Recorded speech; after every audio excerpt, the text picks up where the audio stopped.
नमस्कार आदाब, मैं अलीज़ा खान और आप देख रहे हैं क्राइम इंडिया प्रेस ताज़ा खबरें।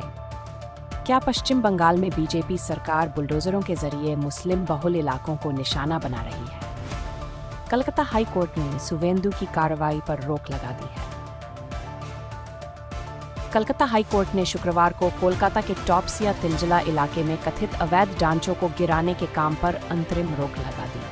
कोर्ट ने इस बात पर कड़ी आपत्ति जताई कि इस हफ्ते की शुरुआत में फैक्ट्री में लगी भीषण आग के बाद मुस्लिम बहुल इस इलाके में बुलडोजर कार्रवाई जिस तरह से की गई वह तरीका कितना सही था। प्रभावित निवासियों द्वारा दायर की गई अर्जेंट याचिकाओं की सुनवाई करते हुए जस्टिस राजा बसु चौधरी ने टिप्पणी की कि अधिकारी उचित कानूनी प्रक्रिया का पालन किए बिना इमारतों को नहीं गिरा सकते और सभी पक्षों को अगले आदेश तक यथास्थिति बनाए रखने का निर्देश दिया।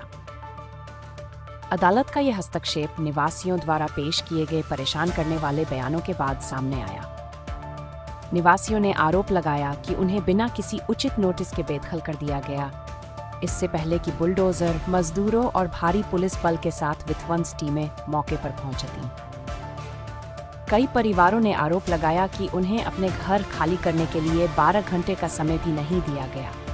निवासियों के अनुसार अधिकारियों और पुलिसकर्मियों ने अचानक इलाके में धावा बोल दिया, लोगों को वहां से चले जाने का आदेश दिया और उसके तुरंत बाद बुलडोजरों ने उन ढांचों को गिराना शुरू कर दिया जिन्हें अवैध निर्माण के रूप में चिह्नित किया गया था। कई लोगों ने दावा किया कि विध्वंस अभियान शुरू होने से पहले उन्हें कानूनी सलाह लेने या अदालत का दरवाजा खटखटाने का कोई अवसर नहीं दिया गया। अदालत के बाहर बात करते हुए एक निवासी ने आरोप लगाया, हम अभी ये समझने की कोशिश ही कर रहे थे कि असल में हो क्या रहा है, तभी मशीनें वहां पहुंच गईं। दूसरों ने दावा किया कि उनका घरेलू सामान, जरूरी दस्तावेज और फर्नीचर उनके आंशिक रूप से गिराए गए घरों के अंदर ही फंसा रह गया। पिछले 24 घंटों में इस विध्वंस अभियान ने इस घनी आबादी वाले इलाके के कुछ हिस्सों को हाई सिक्योरिटी जोन में बदल दिया था। पर बैरिकेड लगा दिए गए थे और Kolkata police, rapid action force और केंद्रीय बलों के जवानों को बड़ी संख्या में तैनात किया गया था, जबकि तनावपूर्ण माहौल के बीच बुलडोजर इमारतों को ढहा रहे थे। कुछ निवासियों ने इस कार्रवाई का विरोध करने की कोशिश की, जिससे पुलिस के साथ तीखी झड़पें हुई, जिसके बाद भीड़ को तितर-बितर दिया गया। यह कार्रवाई मंगलवार को टॉप्सिया में गुलाम जिलानी खान रोड पर स्थित 4 मंजिला इमारत की दूसरी मंजिल से चल रही एक चमड़े की फैक्ट्री में लगी भीषण आग के बाद शुरू हुई। इस आग में दम घुटने से 2 लोगों की मौत हो गई, जबकि 5 अन्य गंभीर रूप से घायल हो गए।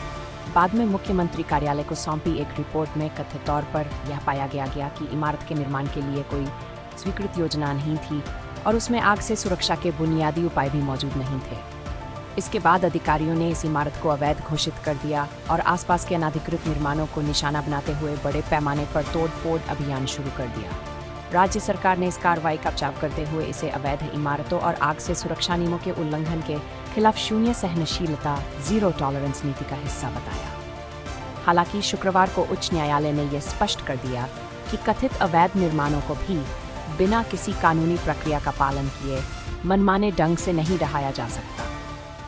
आगे की तोड़फोड़ पर रोक लगाते हुए अदालत ने उन निवासियों को तत्काल पुनर्वास राहत नहीं दी जिन्होंने दावा किया था कि इस कार्रवाई के दौरान वे पहले ही अपने घर खो चुके हैं।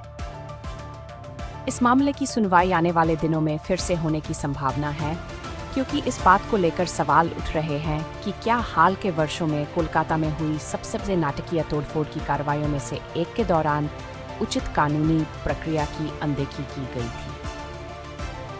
क्राइम इंडिया प्रेस देखने के लिए धन्यवाद। कृपया इस चैनल को सब्सक्राइब करना न भूलें और बेल आइकॉन दबाएं। फिर मिलेंगे ये अगली खबर। मैं न्यूज़ रिपोर्टर मोहम्मद तनवीर रहमान के साथ। मैं अलीज़ा खान। जय हिंद।